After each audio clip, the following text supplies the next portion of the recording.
guys, welcome to Nurture Academy.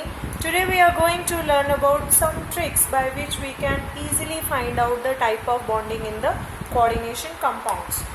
For this we will use one actual example of bonding in the chemical compound. For example, let me take one coordination compound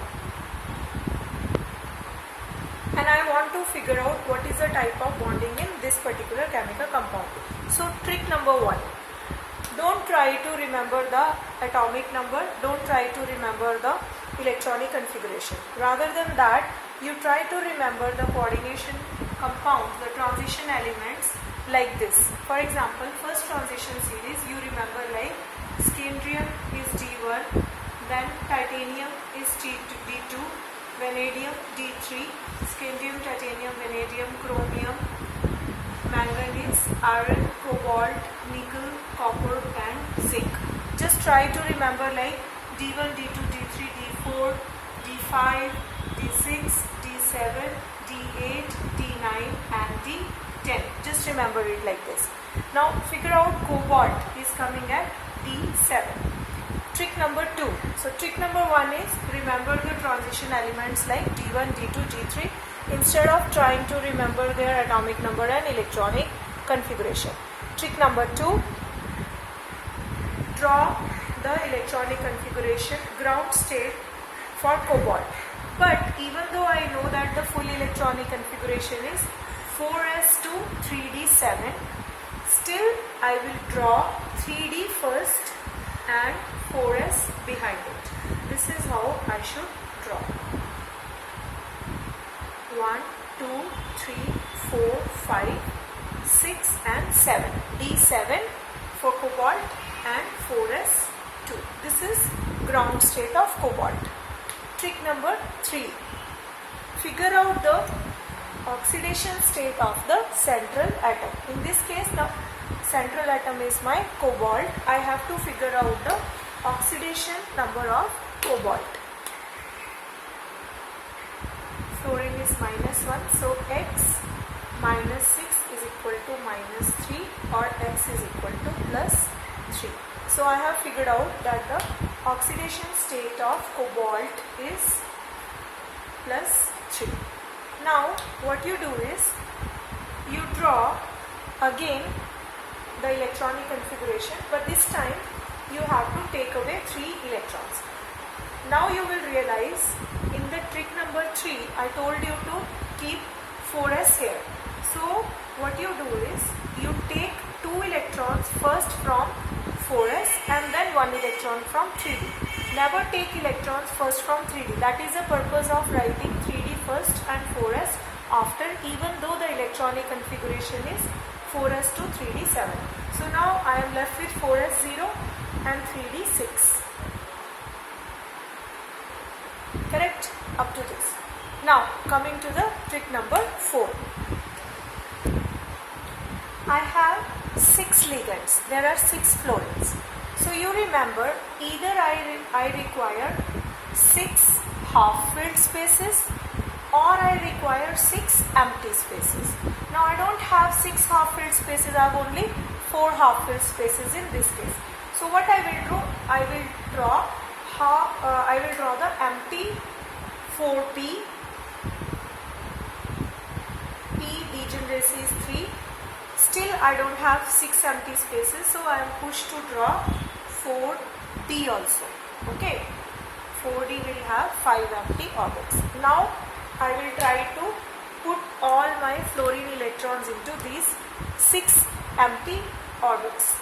So 1, 2, 3, 4, 5, 6. Each fluorine will give 2 electrons in the empty orbit of the central atom. So now let's see how many s are used. 1s is used, 3 p are used and 2 d are used. So that means the type of hybridization is sp3d2. Since the d is coming in the outside, so that is why it is also called outer d type of bonding. Outer d type of bonding, and still you can see that central metal has 4 unpaired electrons. So this is high spin complex. High spin means it has lot of magnetic properties, plus this compound is outer D complex. Let's solve one more complex again of cobalt. So again I will figure out that cobalt is a D7 system. I will write its ground state electronic configuration. Remember, 3D first and 4s afterwards. 1, 2, 3, 4, 5, 6 and 7 and 4s is 2. Second trick, find the oxidation state of cobalt.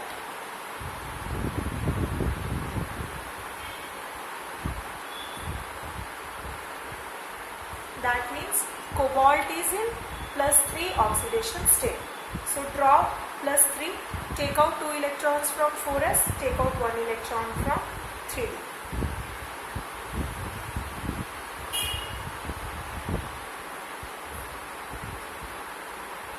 We are left with 4 of 6 electrons in the 3d, out of which 4 are unpaired.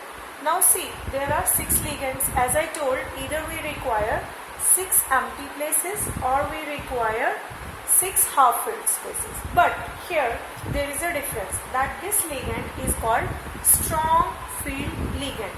What a strong field ligand will do, it will pair up all the electrons. Means whatever electrons are unpaired, I have 4 unpaired electrons. What it will do, it will cause pairing. Like this. It has done pairing in the 3D orbital itself. So now I end up having 3 empty orbits. So I will draw 4p, which is also empty.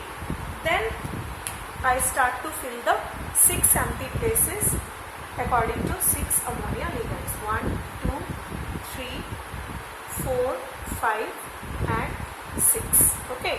Now let's see which orbits I have used. I have used D2, S, P, 3. So this type of compounds, they are known as inner D compounds and they are low spin compounds. Why they are low spin? Because they are having all electrons paired in the central atom. So this is how you can figure out whether what type of chemical bonding is there, and second thing, you can figure out whether it is inner D or outer D. Third thing, you can figure out whether it is magnetic or it is non-magnetic. We'll do 2 more examples quickly. Let's try to figure out the type of bonding in this compound. First thing, nickel is a D8 type of system. So you draw ground state for nickel. 1, 2, 3, 4, 5, 6, 7, 8 and then 4s. Now find out the oxidation state of nickel.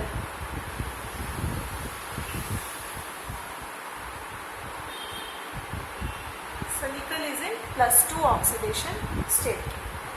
Now draw nickel 2 positive. In 3D, number of electrons will remain 8. But in 4s, we have taken out electron. That is why we are drawing 4s in the back side. I require 4 empty places, but I have only 1 empty place, and chlorine is a weak field ligand, so it cannot even pair up the electrons. So what choice I have? I will draw 4p and then I try to put all the electrons of the chlorine into this.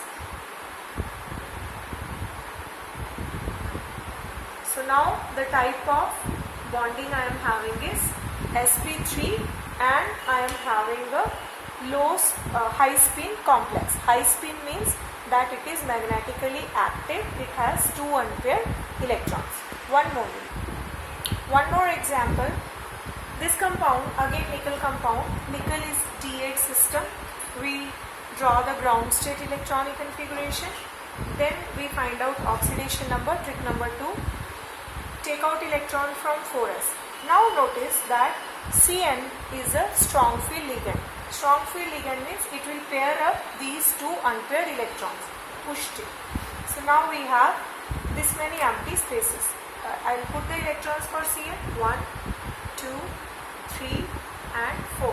Now this time the type of bonding I am having is DsP2, and the outcome for magnetic property is this is a diamagnetic type of complex, and it is also called low spin type of complex.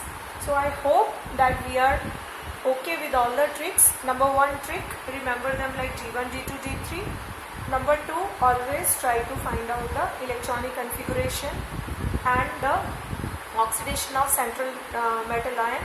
While writing the electronic configuration, write 4s here and 3d inside.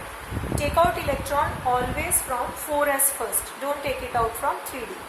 Figure out whether the ligand is strong field ligand or weak field ligand, and then accordingly you can find out the bonding in the coordination compounds. The only last trick which I can tell you is it will be difficult to remember whether the given ligand is strong field ligand or it is weak field ligand. So mostly whenever there is a double bond or triple bond in the structure of the ligand, for example CO, carbonyl, this is strong field ligand because it is having triple bond. CN, this is also strong field ligand, again there is a triple bond between carbon and nitrogen, but other than that even NH3 is also a strong field ligand. Okay, then you have to remember all the halogen, fluorine, chlorine, iodine, they are weak field ligand. So weak field ligand will not pair up the electron, these things will pair up the electron. So based upon that you guys can find out the bonding.